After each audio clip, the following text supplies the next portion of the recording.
सभी को नमस्कार।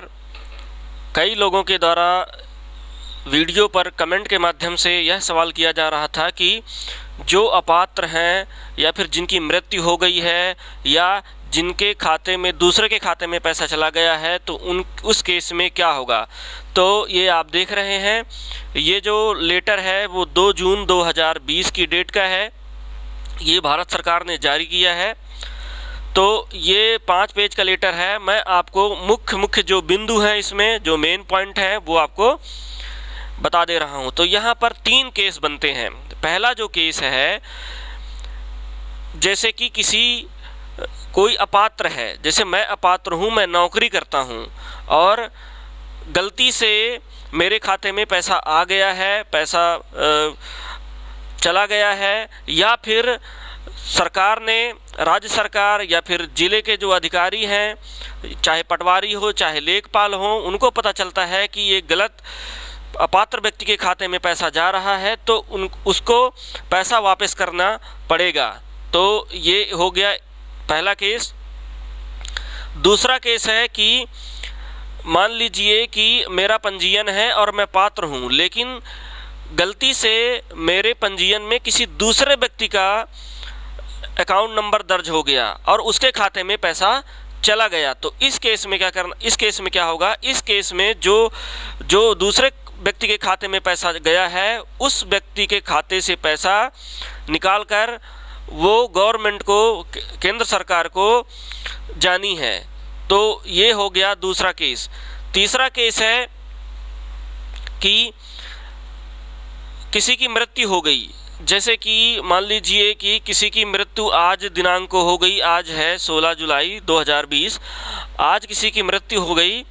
तो उसमें अब उसने बताया नहीं, ठीक है, चूँकि मृत्यु हो गई तो उसके जो परिजन हैं, उसके जो वारिस हैं, वो नहीं बताएं कि मृत्यु हो गई है, उनका योजना से नाम हट जाना चाहिए या हटा दें, ठीक है। उसको पटवारी या लेखपाल को बताना है, या फिर जो संबंधित कार्यालय है, चाहे कृषि कार्यालय हो या तहसील कार्यालय, वहाँ पर आपको जानकारी देनी है कि इस मृत्यु हो गई है, योजना से नाम हटाया जाए।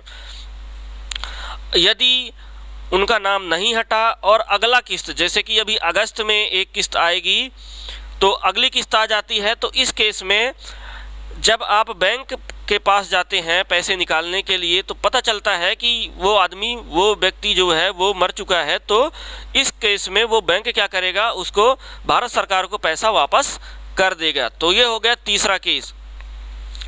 एक और केस है, चौथा केस है, ये जो है, ये एक नमूने के हिसाब से इन्होंने जो भारत सरकार ने जो केस लिया है वो 3 केस लिया है। एक और केस है, जैसे कि माता पिता हैं, ठीक है, हस्बैंड वाइफ है, दोनों को इस योजना का लाभ नहीं मिल सकता, केवल एक को ही इस योजना का लाभ मिलेगा। चाहे जो पत्नी है उनकी ज़मीन उसके मायके साइड से हो, उसके पिता साइड से हो, तो भी उसको योजना का लाभ नहीं मिलेगा। पति और पत्नी में किसी एक को योजना का लाभ मिलेगा।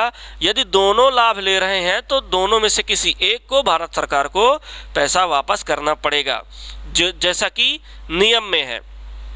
अब यहाँ पर कुल मिलाकर 4 केस बनते हैं अभी के हिसाब से, जैसा मैंने इसमें स्टडी किया है, जैसा मैंने इस लेटर को पढ़ा है।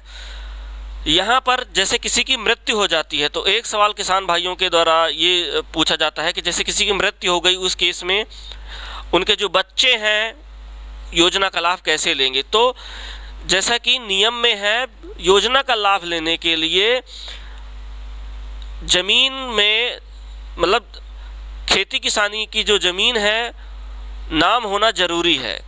जैसे मुझे योजना का लाभ लेना है तो मेरे नाम में ज़मीन होना अनिवार्य है, तभी योजना का लाभ मिलेगा, ठीक है। तो जैसे व्यक्ति मर जाता है तो उसके बच्चे में वो फौती नामांतरण होता है, एक नामांतरण होता है, मतलब मृत्यु हो गया तो मृत्यु होने के बाद जो मृतक की ज़मीन है वो उनके वारिसान, मतलब कि जो बच्चे हैं उनके नाम में दर्ज हो जाता है। तो जब तक दर्ज नहीं होगा तब तक इस योजना का लाभ नहीं मिलेगा, ऐसा नियम में है।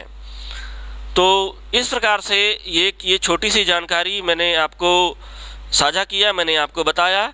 ये जो जानकारी है चूँकि इंग्लिश में है, ये भारत सरकार का लेटर है, इंग्लिश में जारी हुआ है।